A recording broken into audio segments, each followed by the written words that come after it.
Bismillahirrohmanirrohim. Assalamualaikum warahmatullahi wabarakatuh. Sebelumnya, perkenalkan kami dari kelompok 8. Saya Tessa Mariska dengan NIM 2230203126 dan rekan saya atau teman saya yaitu Angelina Maharani dengan NIM 2230203138. Di mana kali ini kami akan membahas tentang mutasyabih. Mutasyabih terkadang dipadankan dengan dalam perkataan dan keindahan. Dengan ungkapan tasyabuh al-kalam dapat diartikan sebagai kesamaan dan kesesuaian dalam perkataan. Karena sebagian membenarkan sebagian yang lain dalam keserupaan dan sesuai pula dengan makna yang dimaksudkan. Dapat dikatakan bahwa seluruh Al-Quran itu mutasyabih, bahwa masing-masing kemutamasilan atau keserupaan ayat-ayatnya, baik dalam bidang makhluk maupun dalam bidang ijaznya. Dan kesulitan kita memperlihatkan kelebihan sebagian sukunya atau yang lain. Dengan pengertian inilah yang dapat kita ambil berdasarkan firman Allah Subhanahu wa Ta'ala dalam Quran surat Az-Zumair ayat 23 yang artinya Allah telah menurunkan perkataan yang paling baik, yaitu Al-Quran yang serupa atau mutu ayat-ayatnya, kemudian menjadi tenang kulit dan hati mereka di waktu mengingat Allah. Itulah petunjuk Allah. Dengan kitab itu dia menunjuki siapa yang dikehendakinya, dan barang siapa yang menyesatkan Allah, niscaya tak ada baginya seorang pemimpin. Dari berbagai pendapat di atas dapat disimpulkan bahwa yang dimaksud mutasyabih adalah sesuatu yang telah diketahui artinya namun mustahil untuk dikatakan sebagaimana yang dimaklumi, seperti ayat-ayat yang berhubungan dengan sifat Allah Subhanahu wa Ta'ala, atau lebih jelasnya yang dimaksud mutasyabih adalah penyerupaan antara bagian satu dari Al-Quran dengan bagian lain dalam hal kebenaran, ketepatan, ijaznya, sehingga masih membutuhkan penafsiran untuk mendapatkan pengertian yang lebih jelas. Mutasyabih di dalam Al-Quran. Al-Quran sebagai petunjuk bagi seluruh umat manusia yang paling fenomenal sebagai salah satu mukjizat Nabi Muhammad SAW yang tidak akan pernah mampu tersaingi oleh siapapun. Al-Quran memiliki bahasa yang sangat mudah dibaca, dipahami, dihafal, dan sangat mungkin menjadi karakter seseorang. Untuk menyingkap keindahan bahasa di setiap ayat yang terdapat pada Al-Quran, seseorang harus memiliki hubungan yang mendalam dari berbagai penguasaan bahasa yang meluas yang memiliki sastra yang memadai. Al-Quran ada di tengah-tengah kita saat ini memiliki dua bagian ayat, yaitu muhkamat dan sebagian lain adalah mutasyabihat. Sebagian ulama tafsir berpendapat bahwa tidak ada yang mengetahui takwilnya selain Allah Subhanahu wa Ta'ala. Sebagian ulama ini menolak pendapat tersebut karena bertentangan dengan predikat yang diberikan Allah terhadap Al-Quran, yakni sebagai tibyan lil kulli syai'i dan hudan lin nasi. Kelompok yang kedua berpendapat, sekiranya di dalam Al-Quran terdapat sesuatu yang tidak dapat tepat untuk menyandang predikat tersebut, takwil ayat terhadap ayat mutasyabihat adalah upaya untuk menjelaskan, melacak pesan dan definisi dasar dari sebuah teks yang tidak jelas, kabur, remang-remang, dan kontradiksi, sehingga menimbulkan keraguan dan kebingungan baca. Lahirnya keraguan ini ada kalanya mengenai hal-hal yang mutasyabihat atau samar-samar, sehingga pembaca harus melakukan kajian untuk mendapatkan sumber-sumber autentik serta jelas dari sebuah pesan yang masih kontradiksi tersebut. Mutasyabih yang terdapat di dalam Al-Quran ada dua macam, yaitu relatif dan hakiki.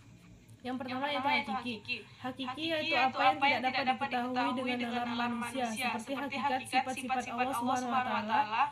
Walaupun kita mengetahui makna dari sifat-sifat tersebut, namun kita tidak pernah tahu hakikat dan bentuknya. Sebagaimana firman Allah Subhanahu wa Ta'ala yang artinya Dia mengetahui apa yang ada di hadapan mereka dan apa yang di belakang mereka, sedangkan ilmu mereka tidak dapat meliputi ilmunya. Yang kedua yaitu relatif. Relatif yaitu ayat-ayat yang tersamar maknanya. untuk sebagian orang tapi tidak lagi sebagian yang lain. Artinya tidak dapat dipahami oleh orang-orang yang mendalam ilmunya saja. Bentuk mutasyabih yang ini boleh dipertanyakan tentang penjelasannya karena diketahui hakikatnya. Karena tidak ada satu kata pun di dalam Al-Quran yang artinya tidak bisa diketahui oleh manusia. Mutasyabih di dalam Al-Quran adalah ayat-ayat yang maknanya tidak jelas. Hanya orang-orang yang kuat keilmuannya yang dapat memahami dengan pemahaman yang benar. Ibnu Katsir rahmatullah berkata yang artinya Allah Subhanahu wa taala mengabarkan bahwa di dalam Al-Quran terdapat ayat-ayat Al-Quran yang merupakan induk dari Al-Quran, yaitu ayat-ayat yang jelas maknanya atau muhkam, tidak tersembunyi dari semua orang. Ibnu Katsir. Utsaimin rahimahullah berkata, Allah Subhanahu wa taala membagi Al-Quran menjadi dua macam, yaitu muhkam dan mutasyabih. Yang dimaksud muhkam adalah yang jelas maknanya dan tidak tersembunyi. Contohnya kata langit, bumi, bintang, gunung, pepohonan dan lain sebagainya.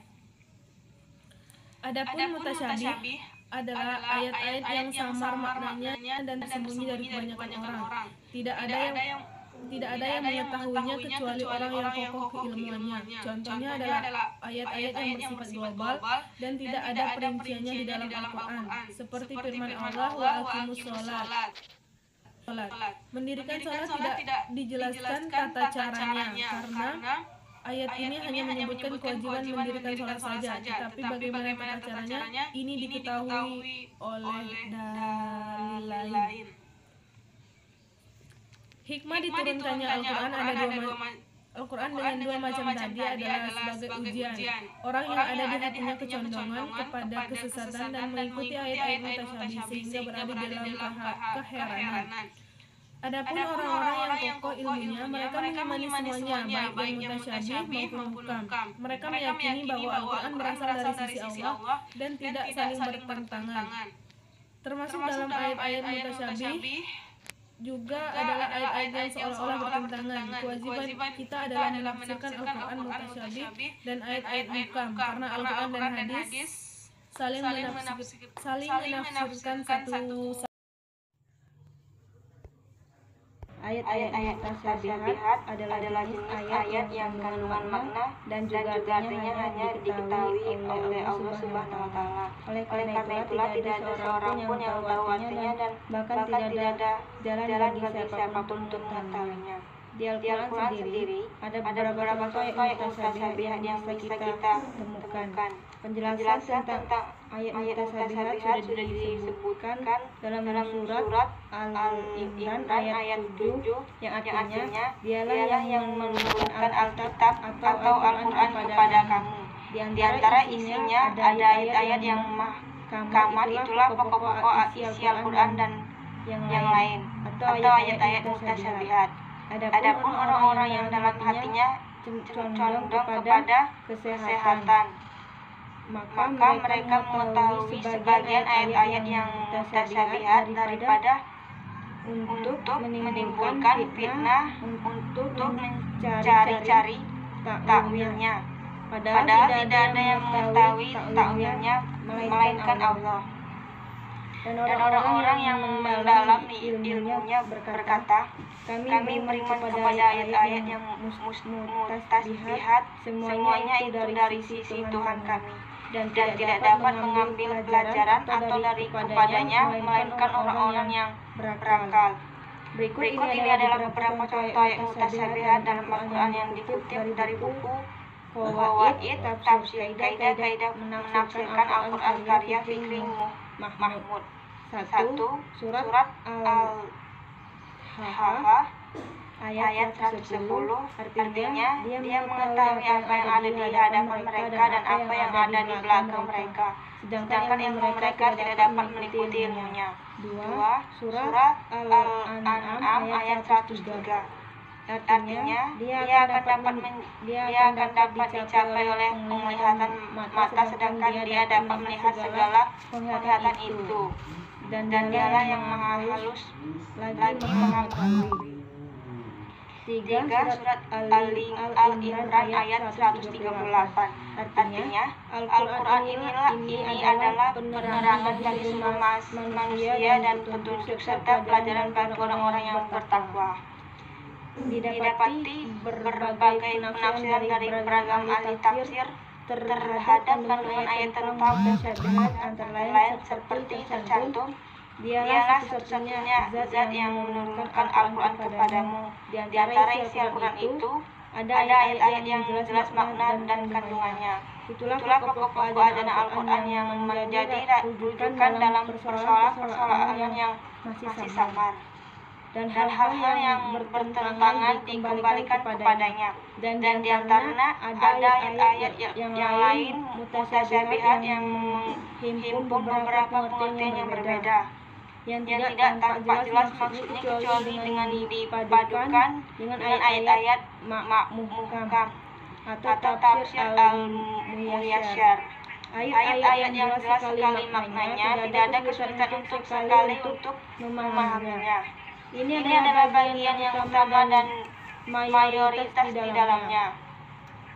Dan ini merupakan rujukan utama ketika terjadi perbedaan pendapat.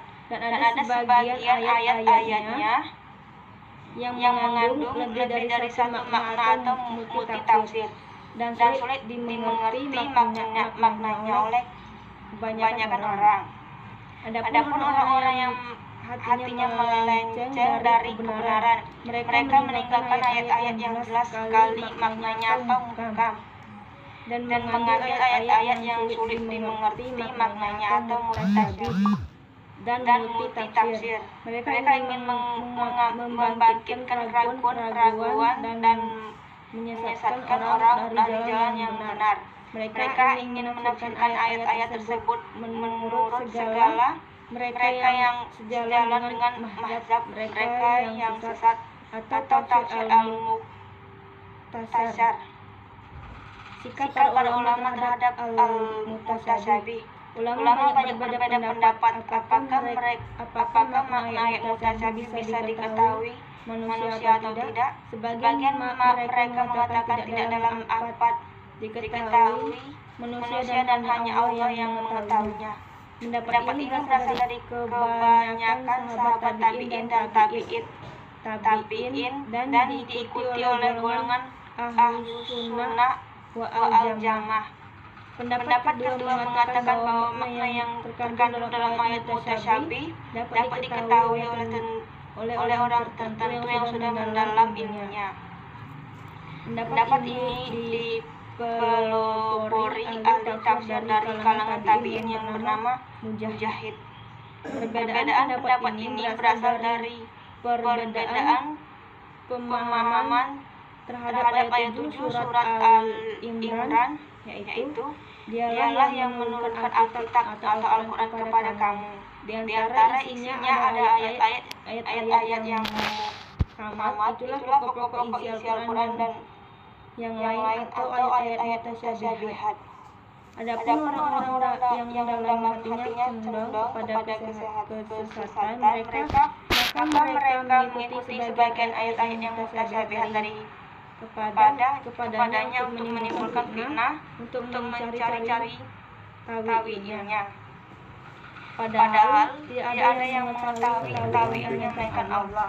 Dan orang-orang yang mendalam ilmunya berkata, kami beriman kepada ayat-ayat yang mutasyabihat, semuanya itu dari sisi Tuhan kami, dan tidak dapat mengambil pelajaran atau dari kepadanya melainkan orang-orang yang berakal. Tokoh sahabat seperti Ubay bin Ka'ab, Ibn Mas'ud, Ibn Abbas, dan sejumlah sahabat lainnya. Tabi'in dan Ahlus Sunnah berpendapat bahwa pada kalimat warasuna fil ilmi yaquluna amna bini adalah isnaf. Pendapat ini didukung oleh hadis yang dikeluarkan Abdur Razak dalam tafsirannya dan Hakim Kitab Mustadrak yang berasal dari ilmu Ibn Abbas bahwa ia membaca wama ya lama ta'wilhu illah wa yaqulu roksi nafil ilmu anma nabihi. Dari pernyataan di atas dapat diambil pemahamannya bahwa ia meyakini seluruh ayat Al-Quran dapat ditafsirkan dan diambil maknanya. Pendapat ini sejalan dengan tindakan yang dilakukan Zamakhsyari ketika menafsirkan ayat. Ia telah menafsirkan ayat Al-Quran baik yang muhkam maupun yang mutasyabih. Profesor Dr. Hamka memberi penjelasan bahwa peringatan Allah tentang ayat-ayat mutasyabih bukan berarti ayat mutasyabih tidak dapat diketahui manusia. Peningkatan ini bertujuan untuk menyuruh umat manusia agar bersungguh-sungguh dalam menuntut ilmu Al-Quran dan memohon petunjuk darinya.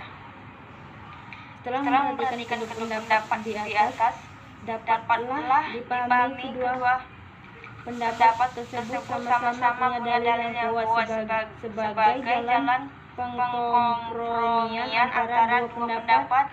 Ini Ar-Rahib Al-Asfahani mengambil jalan tengah, yaitu dengan membagi ayat mutasyabih kepada 3 bagian.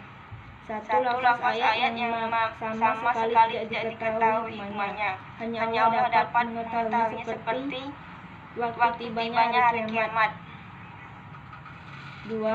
Ayat mutasyabih yang dengan berbagai sarana manusia dapat mengetahui maknanya, seperti mengetahui makna kalimat yang gharib dan hukum yang belum jelas.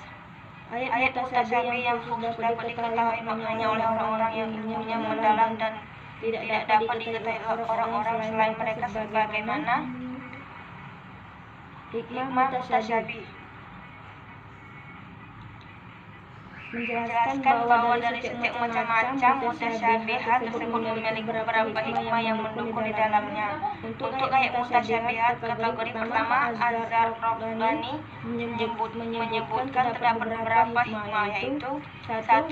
Sebagai bentuk rahmat Allah kepada umat manusia yang sangat lemah ini, karena ketika Allah hendak menampakkan sedikit keagungannya, maka secara langsung gunung akan hancur dan Nabi Musa sebagai manusia jatuh pingsan. Selain itu, dengan dirahasiakannya waktu kiamat supaya manusia tidak malas dalam mempersiapkan bekal amal dalam menghadapi kedatangan hari tersebut. 2.